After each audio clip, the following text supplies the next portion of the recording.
Hello LVDLCS student families and friends. It's Mrs. Mohring here, ready to read to you. I'm going to start reading to you the books that won from the March Madness voting that we did the week right before we left. Mrs. Mohring was able to tally up all of the votes and figure out which books won.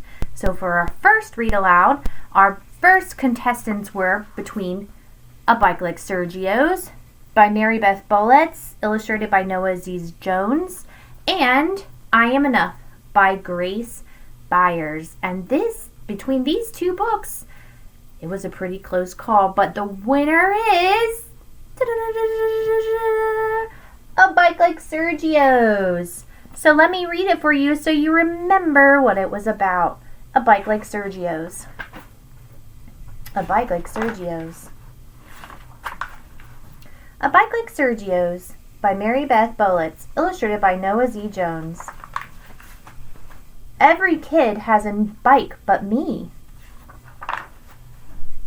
Sergio rides his new one while I run alongside, out of breath. Ask your parents again, Sergio says. Your birthday's coming. Sergio forgets there's a difference between his birthday and mine. I wish, I say. But I know that wishes won't make money appear. At Sony's grocery, Sergio buys a pack of football cards. I stand in line, mad, with the bread my mom wants, waiting behind the lady in the blue coat, who we see all the time. She steps up to pay and gathers her bags. In the shuffle, her purse tips. $1 floats to the floor. No one sees. I scoop up the money fast. She's out the door. But I don't chase her. It's just $1. At home, Mom's feeding the baby. The twins pull pans from the cupboard. My Reuben, she says. Was it a good day? I nod and act busy. That $1 in my pocket stays a secret. Later, when I'm alone in my room, I fish out the crumpled bill and stare. It is not $1 or $5. Or 10. It's $100.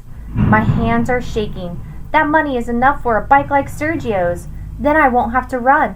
I'll be riding. Dad gets home from work late and tucks in my little brothers.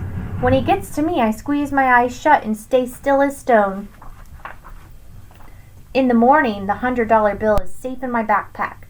When I get to school, Mr. Grady says we will be learning about money and math. He sets up a store with fake bills and coins and pictures of things we can buy. I joke around and blow all my play money on a camera right away. Me and my bike is all I can think about. We stop at the bike shop after school.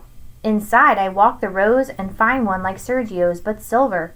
Man, you look good on it, Sergio says. And it's true. But I know if I ride home on a bike like that, I'll have to tell my parents where I got the money. I'll talk to them tonight, I say, and Sergio high-fives me.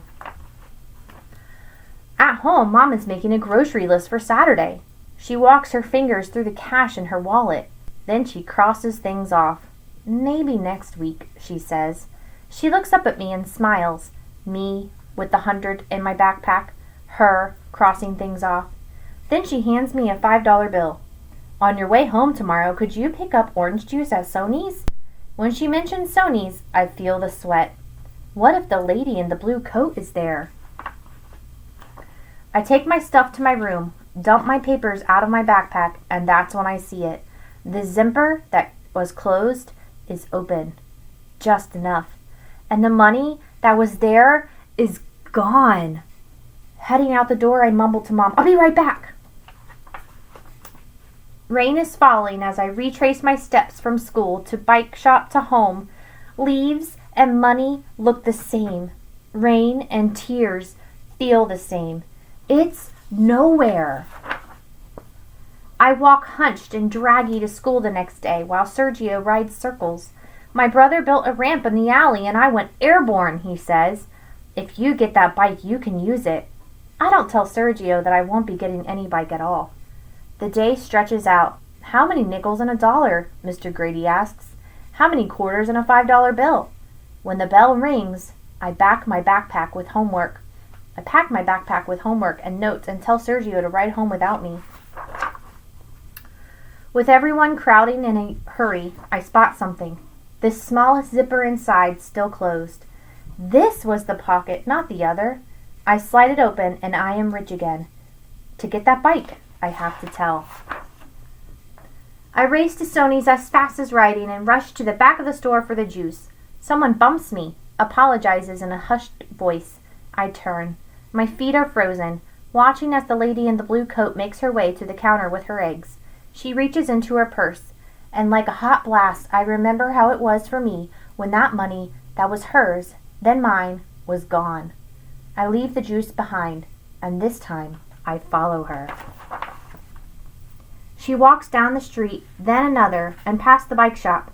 My mouth is dry. "Excuse me," I say. She turns, and we are face to face. I breathe fast, and the words bust loose like they've been waiting. The lady says yes, she lost $100 and has been looking since. She tips her head. "Why?" I uncurl my fist. "I found it," I say, holding it out to her, still folded. Her face changes from surprised to joyful to soft. She takes my hand in both of hers like a sandwich and asks my name. "Thank you, Reuben," she says. "You have blessed me." I am happy and mixed up, full and empty, with what's right and what's gone. At home, everyone is waiting, and the lost and found story is mine to tell. "What you did wasn't easy," my dad says, setting his hand on my shoulder, "but it was right." My mom pulls me close. "We are so proud," she says, "and in that warm house with my family all around and my birthday almost here, I am proud too." The end.